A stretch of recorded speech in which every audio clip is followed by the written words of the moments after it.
Hello, and welcome to the Lewis and Clark State Historic Site. My name is Ben Pollard, and I'm one of the site interpreters here at the site. I want to welcome you to our Interpretive Center. I plan to show you around today, get a sense of what we offer within the galleries and what you can expect to find when you come to visit. The Lewis and Clark State Historic Site is here in Hartford, Illinois. We are a state historic site through the Illinois Department of Natural Resources. We're one of the many sites throughout the state that celebrates Illinois history. And our focus in particular is kind of the early part of Illinois history when there's a number of settlers coming into this lower southern Illinois region. And particularly when Lewis and Clark came here to Camp River du Bois in December of 1803 to set up their camp as they prepared for their expedition. The Lewis and Clark expedition would cover all of the continent, going all the way out to the Pacific Ocean and back. These were some of the first people to document and map this journey that they were going on. They were exploring the Louisiana Purchase that Thomas Jefferson had purchased from France, and they didn't exactly know what they were going to encounter, what they should bring, what to expect along the way. So their time here in Illinois at Camp River du Bois was spent preparing, trying to fix all of those problems, find out as much as they could about the trip, find out what people and what skills they might need, and make sure that those people were coming along on the trip. So if you'll follow me inside, we'll take a look at the galleries in the Interpretive Center. We're now in the lobby of the Lewis and Clark State Historic Site, Interpretive Center. Our lobby is also our first gallery across this continent. So whenever you come in from the parking lot, you're going to be welcomed by not just our volunteers at the volunteer desk and our store of discovery. You're also going to be immediately immersed in the Lewis and Clark story. We get you going right away by looking at this portrait of Thomas Jefferson. And we have him up here because he was the third president of the United States at the time of the Louisiana Purchase, but he's been dreaming for years about sending an expedition west to chart this area and hopefully find a route out to the Pacific Ocean. And so we have to start with Thomas Jefferson if we're going to talk about the Lewis and Clark expedition. Included on the wall is a sample from his letter. He had a 4-page letter he gave to Meriwether Lewis, the man he tasked with leading this expedition. And in it, he documents all the various things he's hoping to learn from this expedition. What minerals are out there? What's the weather like? Who are the people that are living out there? What plants and animals are out there? And could they be useful to us? There are many, many things that he is asking for, but we can break it down into 4 main categories. First and foremost is find that water route to the Pacific Ocean. They're trying to find a way to move commerce and trade up the Missouri River all the way to the Pacific Ocean. Jefferson knows if they can seal that, they can rethink trade with all other countries, because now they can go through the United States to Asia rather than going around the world from the East Coast. The second main goal is going to be charting all of this. They need to create a map. There's no map yet that covers everything that we're yet talking about. You'll see here on our lobby wall that map has a huge question mark on it. And that's because there's so much unknown about the western 2/3 of the continent. The other 2 things that they're going to break down include the plants and animals that they're going to encounter along the way. Thomas Jefferson is a naturalist as well as a politician and everything else. And so he's hoping to learn about all these different species they're going to find along the way, and if they could be useful in the future. So Lewis and Clark in their journals are going to document over about 300 different species for the first time. The final point, the final goal, is to contact the different American Indian tribes along the way. These are different nations, different cultures and peoples, and Thomas Jefferson and the captains are very interested in finding out more about them. So they're not just going to make contact and wave and pass on along the way. They want to stop and make diplomatic contact. They want to come peacefully and hopefully set up some trade contacts as well. Within their journals, Lewis is actually going to keep some ethnographies where he's charting the languages and customs and cultures and the different societal hierarchies within each of these nations that they're encountering. So these are the 4 main goals. And this is going to require a lot of documenting and a lot of writing. So Lewis and Clark will become one of the best documented expeditions in American military history because both captains are keeping the journals, as well as every sergeant on this trip, and a few of the enlisted men as well. We think there was probably 9 journals being kept on this journey. And so we're going to move on to our next gallery. We're going to get a sense of the unknowns of the expedition. So follow me. We're now in the second gallery called Visions. This is visions for the expedition, visions of the unknown, visions for what could become of this new attempt at an American empire. There's a lot of these visions going on, not a whole lot of known facts. So when you come into the visions exhibit, you're going to see various panels describing some of these different elements. Visions of who's out there. So it'll cover the different nations out in the West, the different American Indians living on the plains, the groups living up along the Rocky Mountains, and many of the other tribes that were not quite yet known. We'll talk about some of those cultures and customs of traveling through their territory. And then we're also going to look at visions of empire. We're going to look at the British, the French, and the Spanish, and how they've been shaping the North American continent for hundreds of years already, and seeing how America is starting to play a very different role than they used to in these struggles between empires. We're also going to look at visions of what could be out there. The different experts that Thomas Jefferson was good friends with predicted all sorts of things that could be there out west. They thought there might be these massive salt towers. They had heard rumors of a Welsh Indian tribe, a group of people that had come from Wales many, many years ago and become their own American Indian nation. They even had Thomas Jefferson asking for evidence of mastodons further out west. He knew that they were extinct on the eastern part of the United States. He was hoping they'd be further out west, just like the bison. The other thing you're going to see in visions is finally we're going to get a chance to look at the captains themselves. Captain William Clark and Captain Meriwether Lewis. This here is Captain Clark. He is really itching to make a name for himself.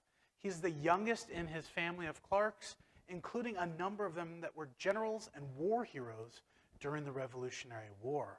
So while he's had his own army career and he's pretty a savvy guy, this is finally a chance for him to prove himself and make his own mark. The other, of course, is Captain Meriwether Lewis. That's Thomas Jefferson's private secretary, who in many ways has been groomed for a job like this. He spent a lot of his life in the army, traveling around. He's used to some of the rougher, harder conditions. And he's also pretty observant. While he's not schooled as formally as, say, Thomas Jefferson or some of the other intellectual leaders of the United States at the time, he's always very interested in stuff. And being in the same household as Thomas Jefferson, he's eager to learn, and Jefferson's eager to share these things as well. So you should think of Lewis as kind of a jack of all trades when it comes to some of these intellectual pursuits. He's the guy that is going to be identifying a lot of the plants and animals on their way. He's the one doing most of the ethnographies on this trip. He's also going to be tasked with being the medic or medical officer on this expedition. So he's kind of a do-it-all, and he was placed perfectly to be the leader of this expedition.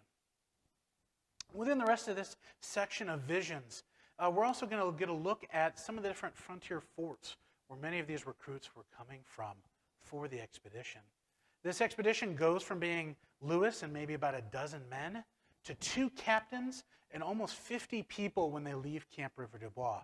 Those are soldiers, interpreters, and French engagés, these boatmen that are going to travel upriver with them for a portion of this trip. And so here in Visions, you're going to see where a number of the Corps members are going to be coming from. Now, our Journey's Edge Theater is not going to be something I can show you today, but it's well worth the visit. It's about 15 minutes long.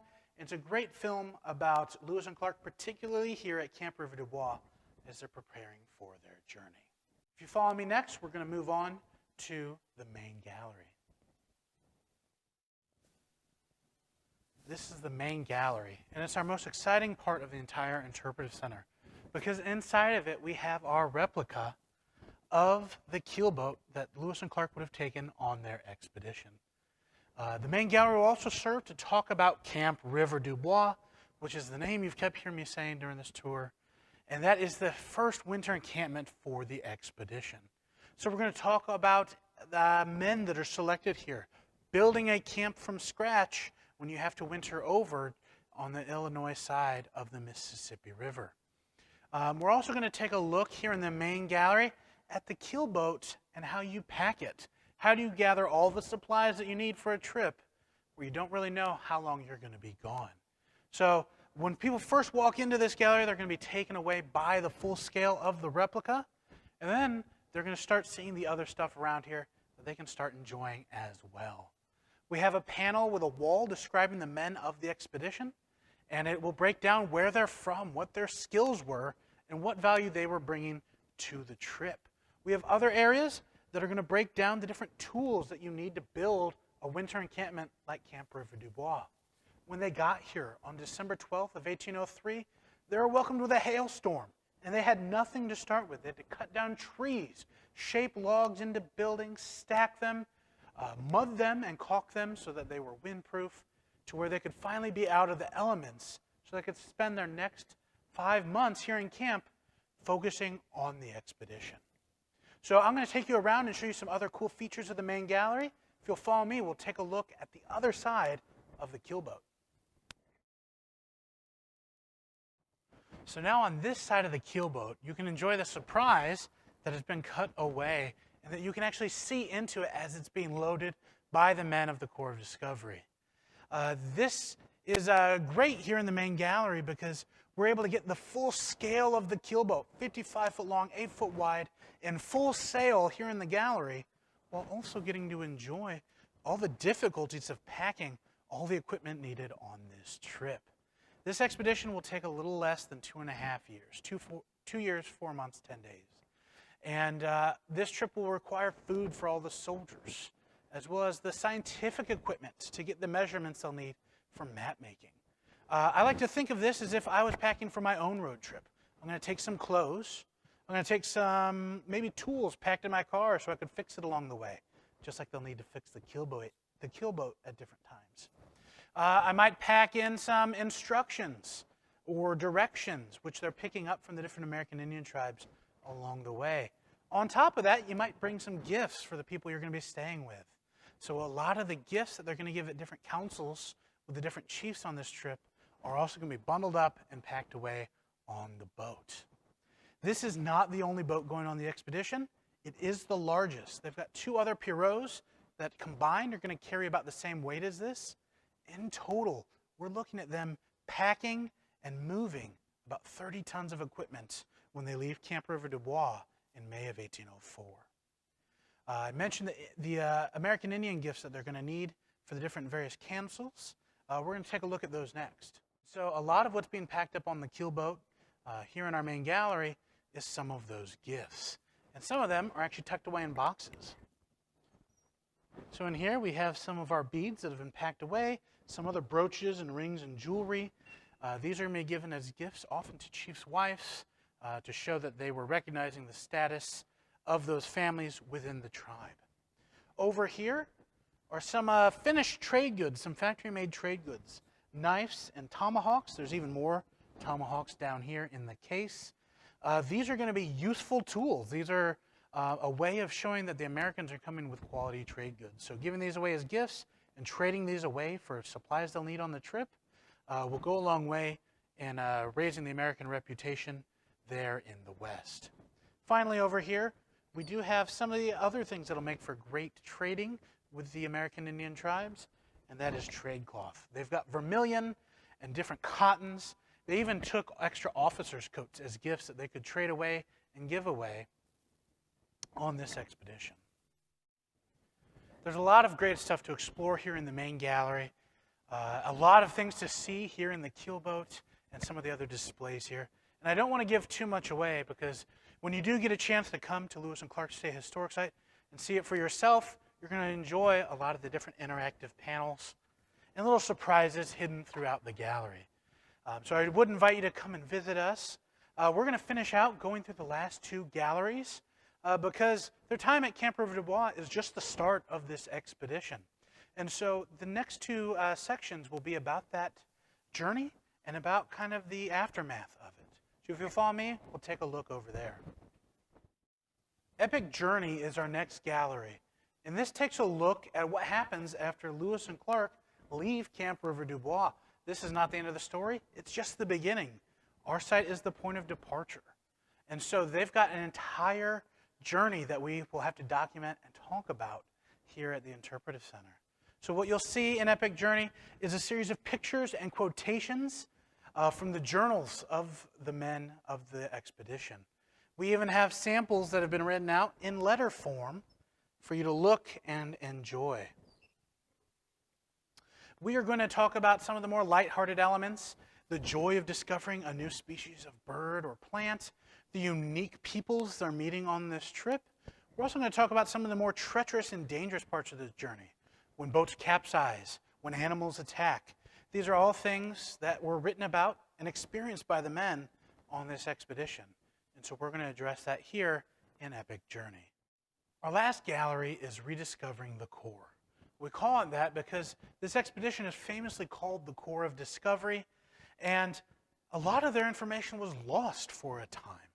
The field notes for Camp River du Bois were lost and not rediscovered until 1953.